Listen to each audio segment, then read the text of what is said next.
Salut à tous. Salut à tous. J'espère que vous allez bien et que vous avez bien dormi.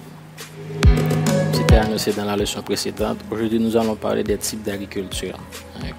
Comme objectif, c'est de définir, d'après les caractéristiques, les principaux types d'agriculture du globe.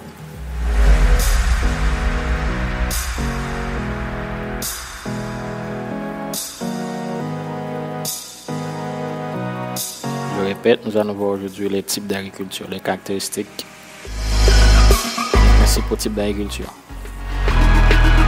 Bonne écoute.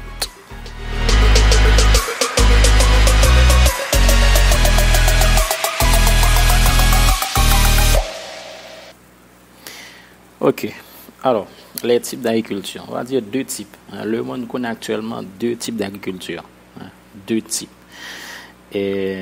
Alors, de principaux types, il y a ce qu'on appelle l'agriculture vivrière et l'agriculture de marché. Ok? L'agriculture vivrière et l'agriculture de marché. Nous allons voir tour à tour leurs caractéristiques, qu'est-ce qui caractérise chacune de ces agricultures-là. Maintenant, pour l'agriculture vivrière, on peut dire agriculture vivrière ou agriculture de subsistance. Agriculture vivrière ou agriculture de subsistance. On nous dit l'agriculture vivrière, c'est l'agriculture qui est pratiquée par les paysans sur une exploitation minuscule sur le pain de terre. Et elle est une caractéristique des pays sous-développés, l'agriculture vivrière. Et dans ce type d'agriculture, les outils pour la production sont archaïques, sont rudimentaires.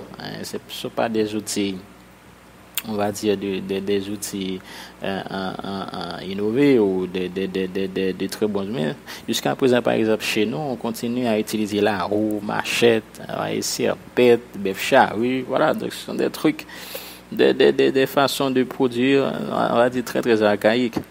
Okay? Et les engrais sont très peu utilisés. Et dans ce cas, la productivité est très, très faible. Okay?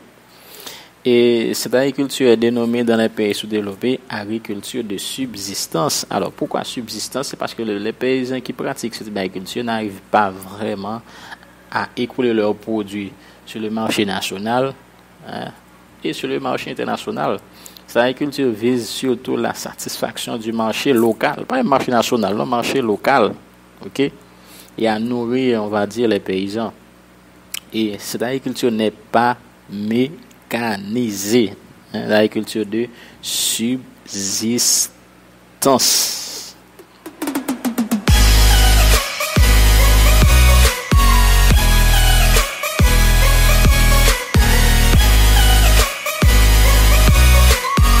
Voyons maintenant l'agriculture commerciale ou de marché. Alors, on peut dire les deux. Oui, l'agriculture de marché ou l'agriculture commerciale.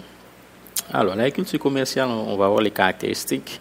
Okay? Elle est celle des grands domaines qui produisent pour l'exportation et pour le marché intérieur d'un pays. Ce qui veut dire que l'agriculture commerciale, donc, elle est pratiquée sur les grands domaines, les grandes exploitations. Okay, pas sur une exploitation minuscule, sur les grandes exploitations. Non seulement l'agriculteur produit pour le marché national, mais également il produit pour le marché international. Okay? Et cette agriculture, elle est dotée de matériel moderne, contrairement à l'agriculture de subsistance qui est dotée de matériel archaïque. Okay? Donc, de matériel moderne comme les tracteurs, ouais, on va dire pour travailler la terre. Et dans ce secteur, on parle souvent de l'agro-business. Ouais? L'agriculteur produit pour un marché et sur commande. L'agriculture commerciale, l'agriculture de marché. Et dans ce type d'agriculture, la productivité est très très élevée. Très très élevée. Et les grands pays, les grandes puissances comme les États-Unis, par exemple, ou le Canada, ils pratiquent, ces grands pays-là pratiquent surtout l'agriculture commerciale. Ok?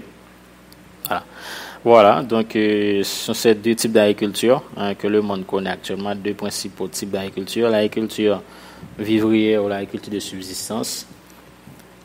Cette agriculture n'est pas mécanisée, elle utilise des outils archaïques, vous voyez, c'est fait sur une exploitation minuscule, il y a très peu d'engrais, la productivité est très faible. Et l'agriculture commerciale, l'agriculture ou l'agriculture de marché, donc elle est pratiquée sur de grands domaines et on produit pour le marché intérieur, le marché national et pour le marché international.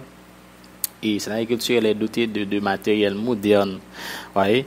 Et dans cette agriculture, la productivité est très très élevée, ce qui est contraire pour l'agriculture vivrière. Voilà. C'est tout pour aujourd'hui. Dans la prochaine leçon, nous allons parler des secteurs de production, les secteurs de production. Ok? Donc je vous donne rendez-vous dans une prochaine leçon. Et je vous dis bye bye et puis à la prochaine.